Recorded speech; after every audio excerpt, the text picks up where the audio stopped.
이제 창세기를 지금 3개월 동안 하는데 이제 두 번만 저희들이 나누면 끝나겠습니다. 마지막 주는 우리가 헌신예배이기 때문에 또 다른 분이 설교하시든지 또 헌신예배에 맞는 설교를 하게 됩니다.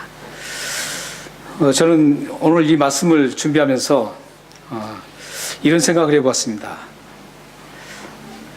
왜 나를 이 땅에 존재하게 했을까? 또 그 더 나아가서 하나님께서는 왜 나 같은 사람을 구원을 예수 그리스도를 믿게 하시고 구원을 이렇게 받게 하셨을까? 이렇게 생각해 보았습니다. 그러면서 이 말씀을 깊이 이렇게 잘 묵상하면서 이제 결론을 말씀 속에서 찾았습니다. 그래서 오늘 이 말씀을 여러분들도 그런 어떤 고민을 하면서 함께 들으시고 또 결론을 함께 맺었으면 좋겠습니다. 이 질문에 대해서 또 성경에서 제가 어떤 성경이 있나 한번 찾아봤습니다. 그래서 이 질문에 대해 성경은 우리에게 분명한 답을 주고 있었습니다. 여러 성경 구절이 있었지만 제가 하나만 소개하겠습니다. 이사야서 43장 19절에서 21절입니다. 우리 함께 한번 읽어보겠습니다. 자, 시작.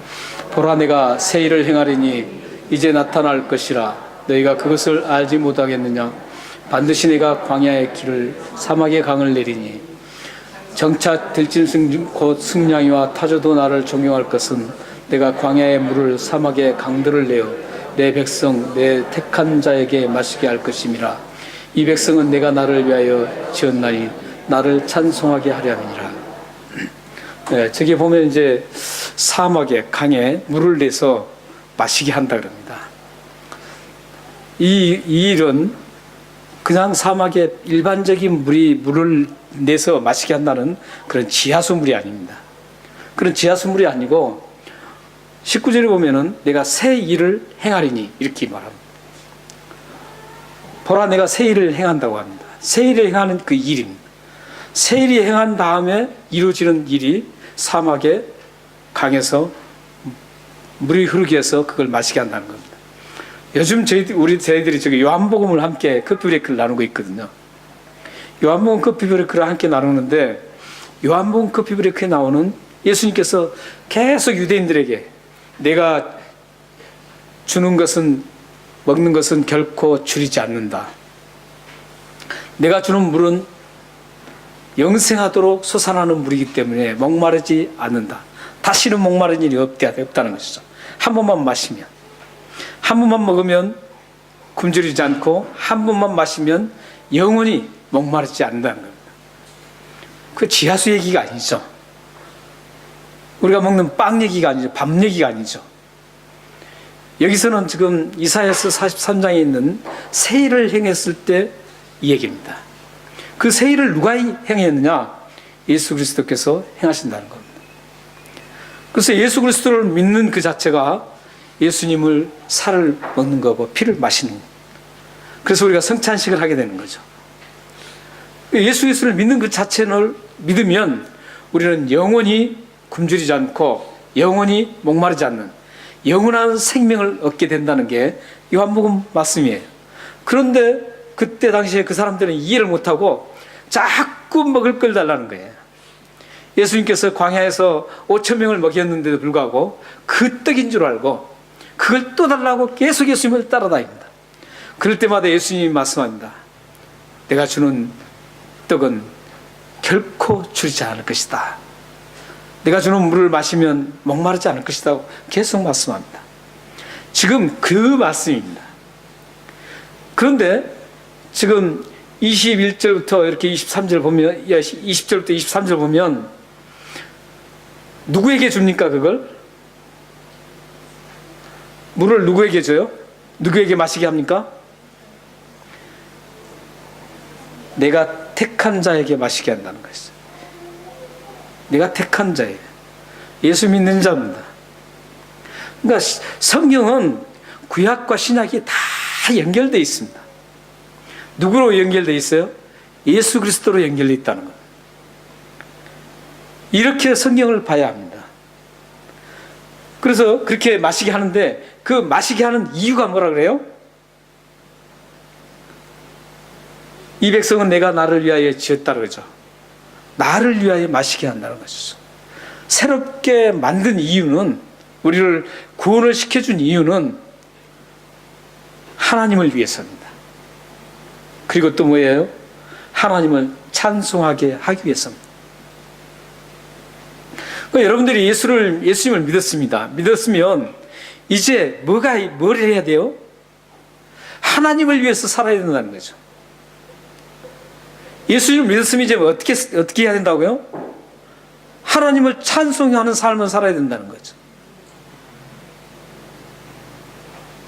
내 자신을 위해서 사는 게 아니라 하나님을 포커스로 맞추고 하나님을 위해서 이제 살아가는 게 하나님의 뜻이라는 겁니다. 하나님은 나를 구원하신 목적입니다. 나를 구원하신 이유입니다. 저와 여러분에게 영원한 생수를 주어서 마시게 한 이유는 하나님을 위해서입니다. 땅에 지금까지 여러분들 존재케 하시고 여러분을 지금까지 지켜주신 그 이유도 하나님을 위함입니다. 저와 여러분을 구원시켜 주신 그 이유도 하나님을 찬송하게 하기 위해서입니다. 그렇다면 우리들이 하나님을 어떻게 찬송하라는 말입니까? 어떻게 위한다는 겁니까? 물론 매 순간 막 찬송하고 노래로 찬송하는 것, 물론 그것도 참 좋습니다. 그 찬송도 포함될 수 있어요. 그러나 오늘 이 이사야서의 말씀은 그 본질적인 찬송과 하나님을 위한다는 것은 우리의 삶을 하나님 앞에 온전히 드리고 하나님이 우리의 삶을 받을 수 있는 그 말씀을 얘기하고 있습니다. 그렇지 않습니까? 우리가 삶은 엉망으로 살아가요. 세상 사람들이 욕을 다 먹고 살아간단 말이죠. 그러면서 막 하나님 앞에 찬송하고 그런 사람 많잖아요. 얼마나 뜨겁게 찬송합니까? 막 눈물을 흘리면서 막 감동해서 막 찬송을 해요. 그런데도 불구하고 또 세상에 나가면 세상 사람들보다 더 엉망으로 살아가요. 하나님 백성답지 않아요. 그런 사람들의 찬송을 하나님이 받으신다고 생각하세요? 받지 않습니다. 여기에 나오는 찬송은 지금 어떤 의미의 찬송이냐면 우리의 삶을 하나님 앞에 아름답게 모든 사람들에게 비춰서 내 삶이 모든 사람들에게 저 사람은 정말 하나님의 사람답다, 하나님을 드러내는 그 삶을 살아갈 때 하나님이 찬송받으신다는 그런 의미입니다. 그렇기 때문에 우리는 하나님 백성답게 살아야 될 의무가 이 세상에 있습니다. 하나님이 구원시켜 주신 이유는 하나님을 드러내라는, 나의 삶을 통해서 내 삶이 거울이 돼서 모든 세상 사람들에게 하나님을 드러내고 비춰서 하나님을 찬송이 되게 해야 된다는 겁니다. 오늘 말씀을 보시면 요셉이 지금 나옵니다. 지난주에도 우리가 요셉을 배웠죠. 요셉이 나오는데 이 요셉이 살아계셔서 역사하시는 그 하나님을, 그 위대하신 하나님을 생생하게 드러내고 있습니다. 찬송의 삶을 지금 살고 있다는 겁니다. 하나님을 위한 삶을 살고 있다는 겁니다. 근데 그렇게 생생하게 드러내는데 누구에게 지금 드러냈습니까?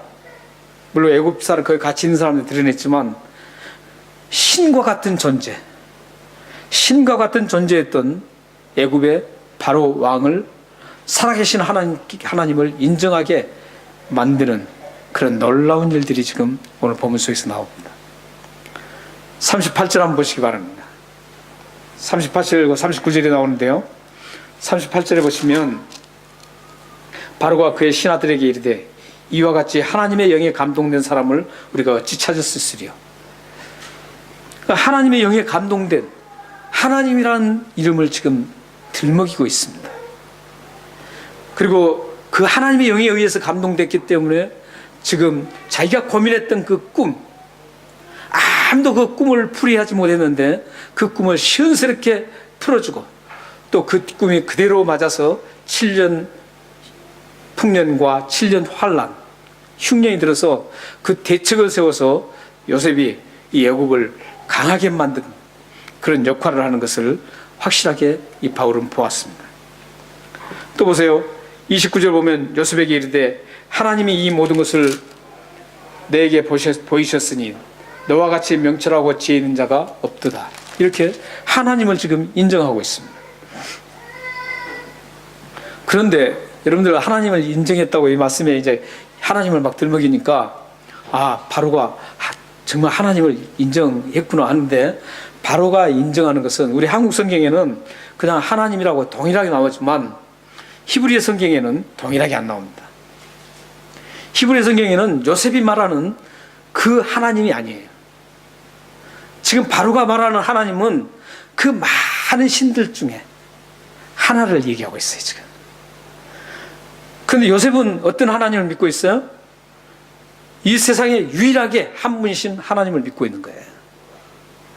그런데 바로는 지금 요셉에게 하나님의 감동을 받았다 이런 얘기들이 그 하나님은 많은 신들 중에 한 신이 너에게 감동을 주고 너를 이렇게 지혜롭게 했다 이런 의미로 지금 사용하고 있습니다. 그러니까 이게 별것 아닌 것 같죠? 그러나 대단한 사건입니다. 엄청난 사건이에요. 왜 그런 줄 아세요? 바로는 그때 당시에 이 바로는 모든 전 천하를 다 호령하는 대제국의 왕이었습니다. 지금 미국은 아무것도 아니에요. 완전히 모든 그 주위 나라를 다 전부 정념하고 그 나라에 대해서는 꼼짝도 못하는 그런 엄청난 대제국의 왕이었습니다. 그런데 지금 요셉이 섬기는 하나님은 어떤 사람 하나님인 줄 아세요? 이스라엘의 백성도 지금 형성되지 않는 상태예요. 야곱 가족만 섬기는 하나님이었어요. 야곱 가족 하나, 그 한 가족이 지금 하나님 앞에 붙들림 받아서 그 하나님을 섬기고 있는 거예요. 이 말씀은 어떤 말씀과 같냐면 한국의 시골 꼴창 마을에 김석동이라는 사람이 가정을 이루었는데 그 김석동이를 지금 현재 트럼프 대통령이 알 리가 없습니다.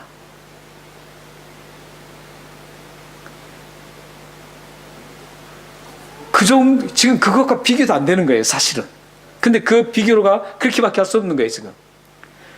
지금 트럼프 대통령이 그래도 미국이 전 세계를 지금 그래도 경찰을 하면서 장악하고 있죠. 그런데 저 같은 사람이 한국에 꼴짝꼴짝해서 말이죠. 그곳에서 호롱불을 켜고 사는 그런 꼴짝에서 가정을 이루고 사는데 그곳에서 제가 하나님을 섬기고 있어요. 하나님은 그때까지만 해도 그렇게 드러나지 않았습니다. 물론 그 노아 홍수라든지 그때 계속 그 뿌리는 계속 있었습니다. 있었지만 사실 지금 애굽 시대 때는 애굽 이 바로가 보는 입장에서는 그런 입장이었다는 거예요. 그래서 바로는 그 조그만 가족이 섬기는 그 하나님을 알 리가 없습니다. 알 턱이 없어요. 그런데 그 요셉이 그 하나님을 섬기고 있는 거죠. 그런데 그 신과 같은 바로가 애굽의 왕 바로가 그 요셉의 하나님을 인정한다는 것은 대단한 일입니다.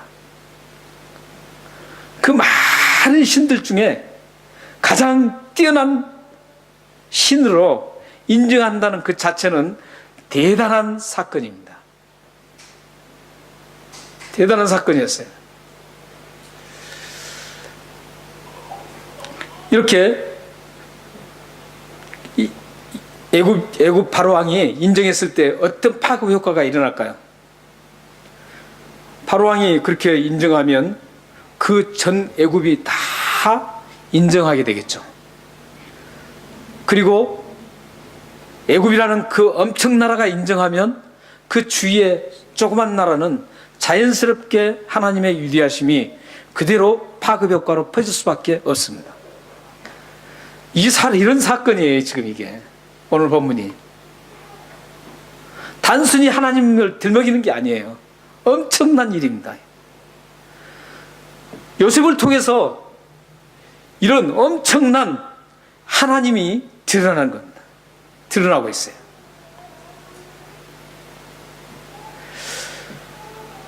요셉은 이렇게 살아계시고 못할 것이 없으신 전능하신 하나님을 아주 멋지게 드러냈습니다.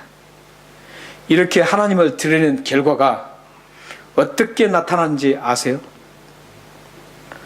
40절에서 44절입니다.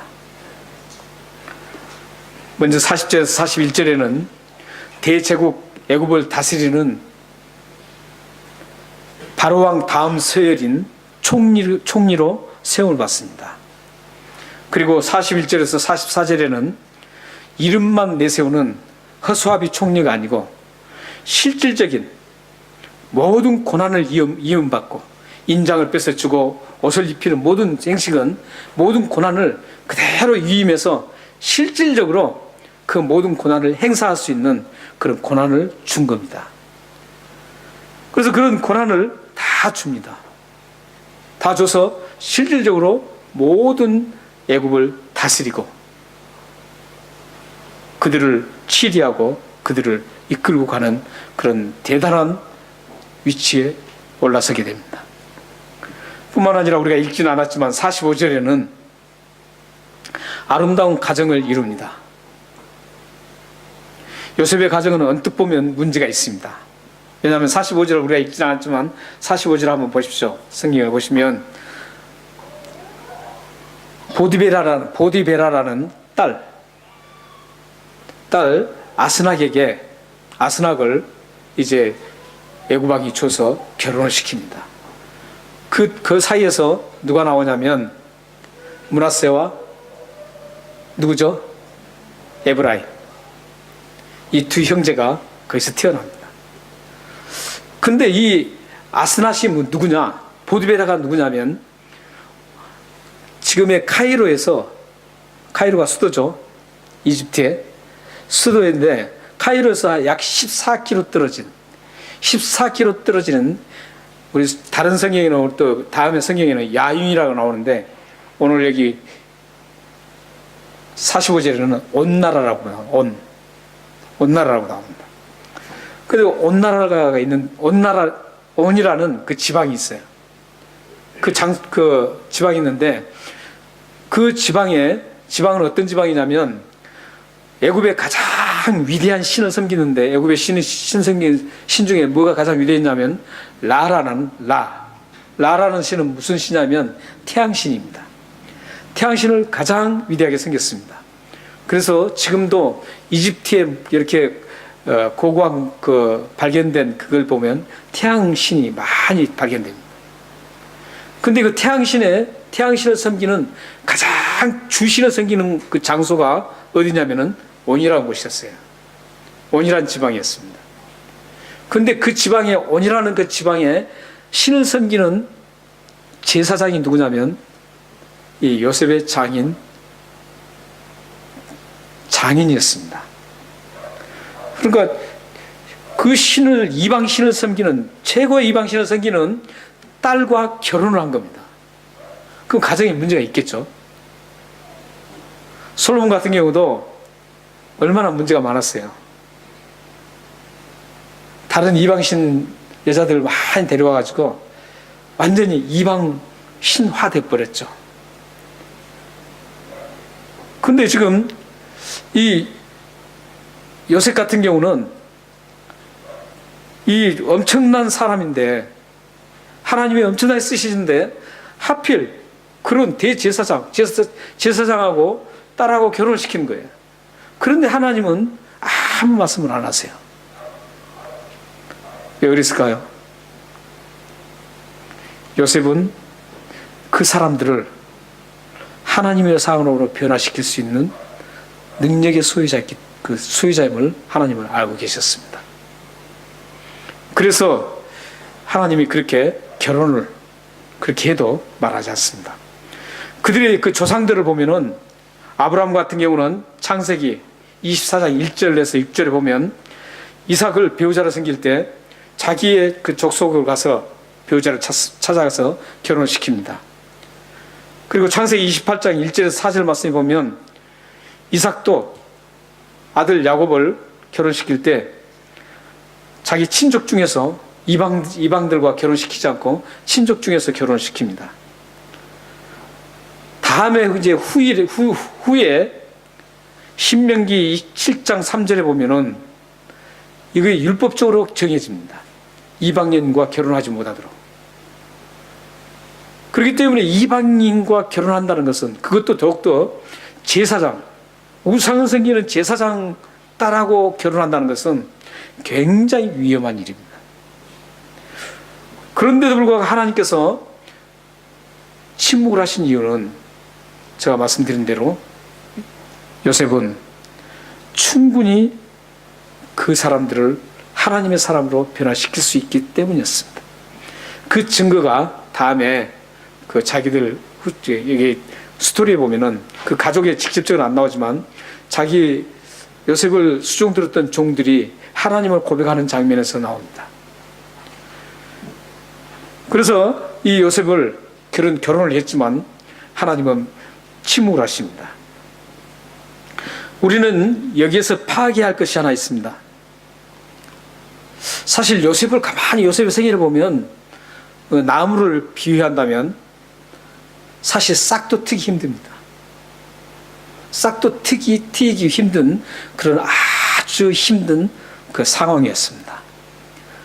그리고 싹을 틔웠다고 해도 조금 자라서 시들해서 죽을 수밖에 없는 그런 환경이었습니다.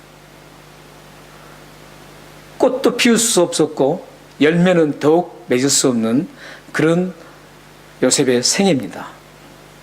그럼에도 불구하고 우리가 잘 아는 것처럼, 여러분들이 잘 아시는 것처럼 요셉은 지금 누구도 예측할 수 없었던, 누구도 그렇게 되리라고 생각 못했던 애굽의 당시의 모든 세계 가장 큰 제국의 두 번째 서열인 총리가 됐습니다.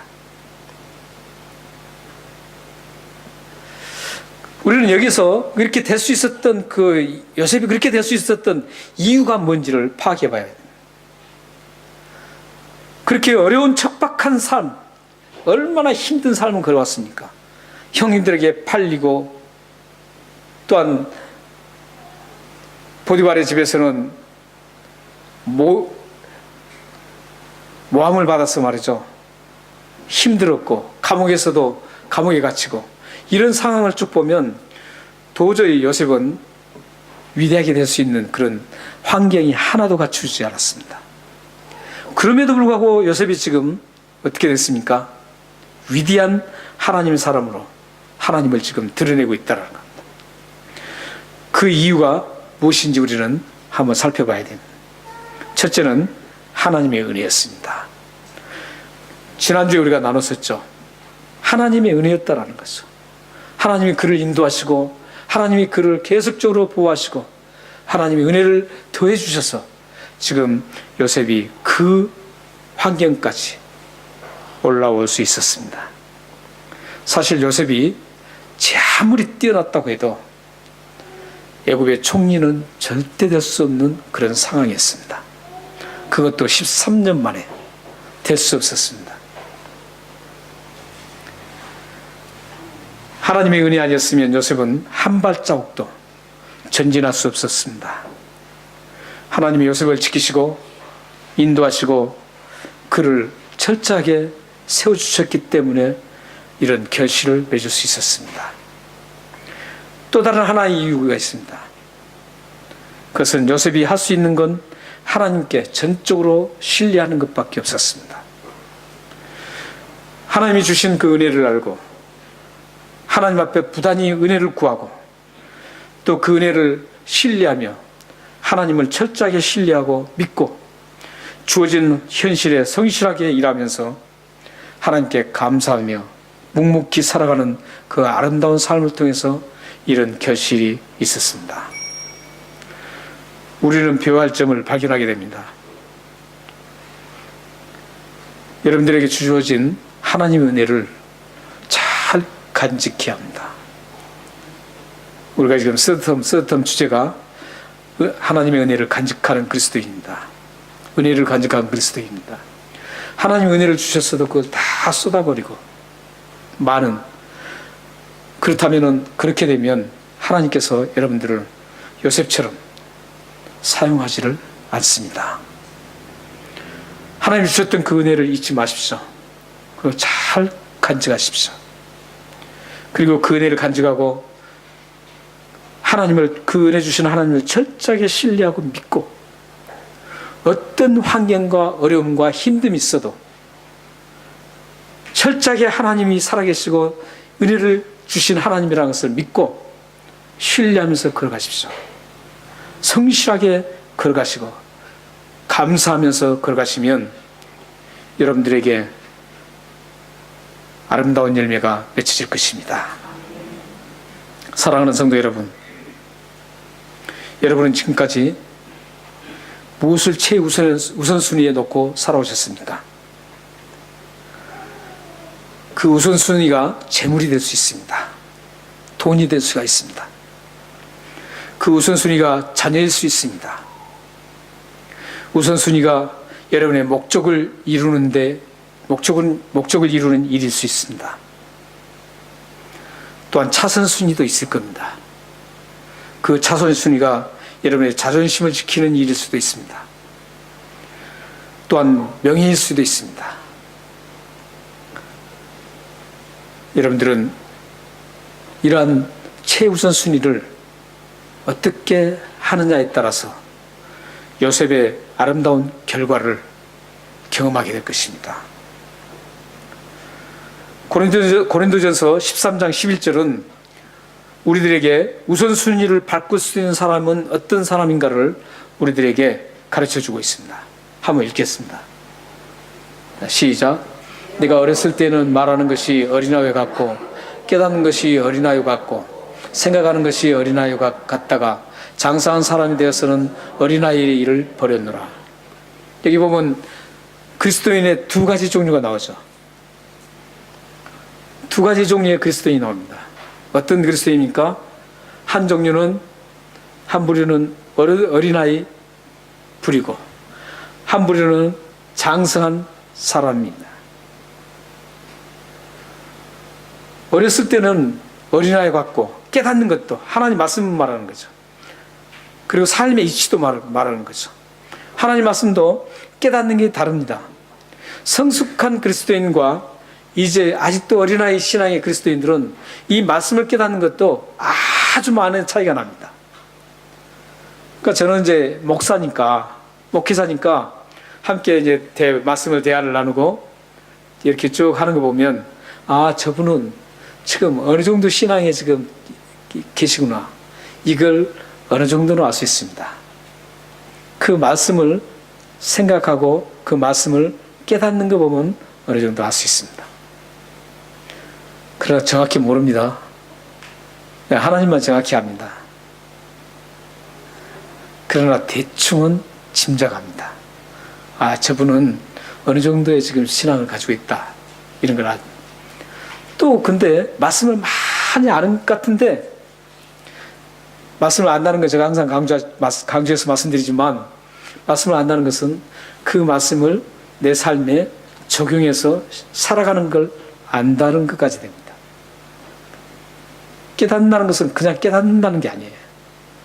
깨닫는다는 것은 그 말씀을 그냥 깨달았다 이게 깨닫는 게 아닙니다. 성경의 말씀은. 그 깨달았다는 것은 내 삶에 그 말씀이 함께 따라가는 걸 얘기합니다. 그래서 어떤 분들은 막 지식을 굉장히 풍성해요. 근데 삶은 그렇지 않습니다. 그분은 아직도 어린아이 신앙입니다.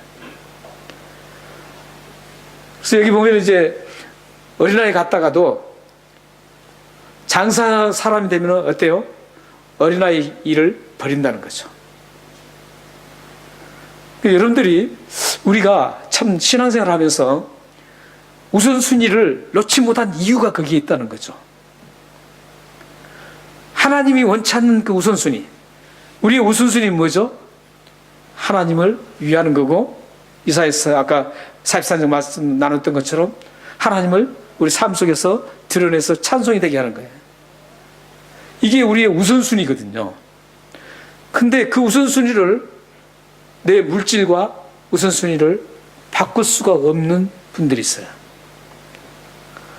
나의 목적을 그 우선순위와 바꿀 수 없는 분들도 있어요.